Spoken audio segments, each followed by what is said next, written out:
ICE arrested a mayor, they shoved a sitting member of Congress, and now Homeland Security is warning more arrests may follow.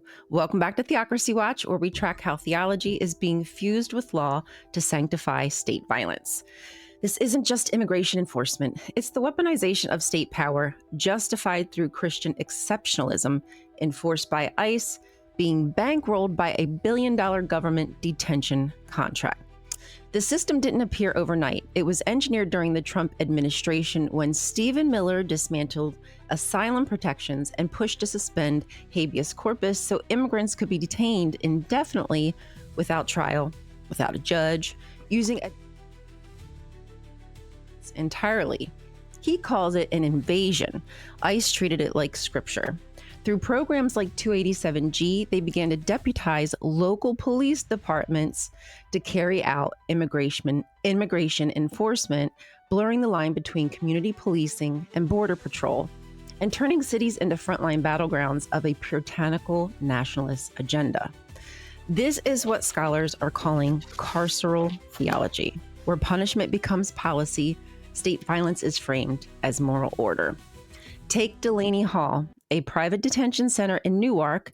GEO Group operates it under a $1 billion, 15-year ICE contract.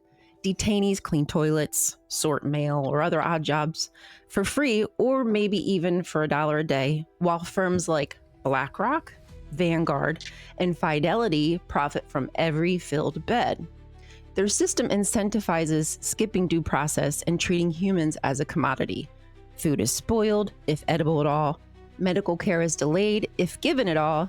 Basic hygiene is neglected. For instance, a Canadian actress applying for her visa in person was detained for 12 days without being charged.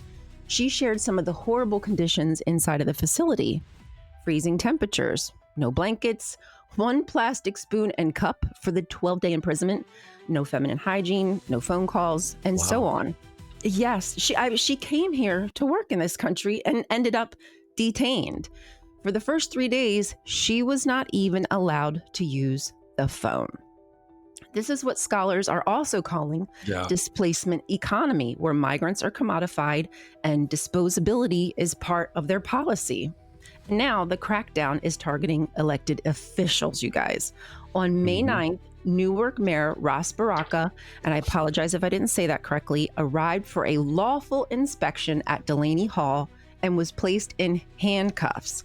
Representative Bonnie Watson, Coleman, Rob Mendez Jr., and LaMonica McIver were shoved, accused of endangering officers, and nearly arrested. And DHS has later warned that more arrests could follow.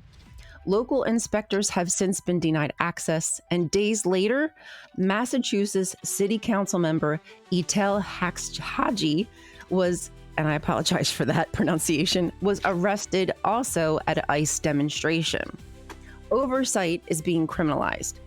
Kind of reminds me of that scripture that we read last week in Numbers 16 when Korah and his people got swallowed up for simply asking a question. It's ritualized punishment of those who challenge the sanctity of ICE's power. So far, the GOP and ICE have ignored the Supreme Court rulings, they're arresting judges, and they're trying to eliminate habeas corpus protections. The detention of elected leaders is what it looks like when Christian exceptionalism hardens into policy. The border becomes a Puritan altar where detention serves as a form of purification, and punishment is cloaked in moral virtue. It's sanctified injustice, a system where dissent isn't debated, it is condemned.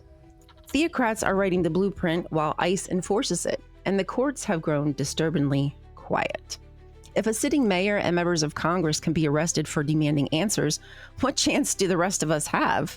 What started at the border will not stay at the border. It's already creeping into city halls, protests, school boards, and now it's reached the heartland of America, making obedience the national religion. If the GOP can silence oversight, arrest leadership, and call it order, then the rest of us better start showing up before there's no one left to speak. That's been Theocracy Watch, folks. Stay curious. True. Very scary. I mean, we've been saying this is coming. Yeah, The reason why, if people are sitting there going, why is it the ICE arresting liberal politicians? Why does that have to do with Theocracy Watch? That's all political. It's not. And the far right got that power. ICE got that power through the Christian vote. Yes. Because they're working together. They're working together via ICE to begin imposing their theocracy upon the rest of us. And we've been saying this. People like, I mean, it's ridiculous to think, but people like Nancy Pelosi, Barack Obama could be subject to being arrested, held without trial, and then shipped off to a foreign country, to a gulag in a foreign country. Yep. And part of the deal is, and I've been saying this, is that what'll happen, or what has been happening, is these conservatives are running things so they're openly going authoritarian, fascist, openly, and people are calling for this to stop. But there's no one there to stop it. They've removed all the checks and balances. There's no one there to stop it. And now, whenever the people on the left who start raising their voices, saying this has got to stop, our government has been overthrown by these fascist dictators, those people are going to be called insurrectionists and arrested for treason. And that's where we're headed. That's exactly where we've headed. And that's what we've been talking about for a long time.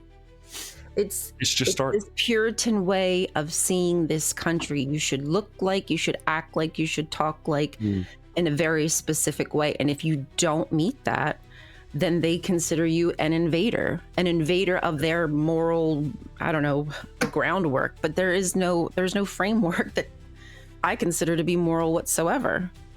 Very true. Not based on, I mean, my goodness. I can't believe, the more I hear about this, the worse it seems to get about the things that that ICE is doing. I see these alarmist posts where they're equating ICE to Nazis or to the Confederate, not the Confederate, the Union Army during the Indian War. I was just doing my orders. I was just following orders. I was just doing my job.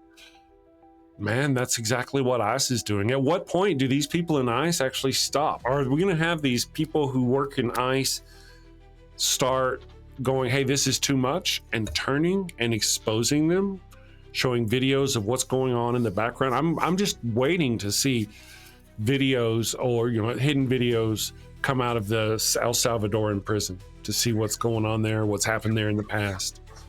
If you were someone coming here to work on a visa, like that woman was, like she has done many times, she said, and she got detained for 12 days, would you truly feel comfortable coming here knowing that they might not send you back to your country of origin? They could just send you off to Libya, anywhere, or wherever, anywhere. Yeah. You're not, once your rights are removed, they'll take you and send you wherever they want. Yeah, very true. There's no one to stop them. It's getting to where there's no one left to stop them.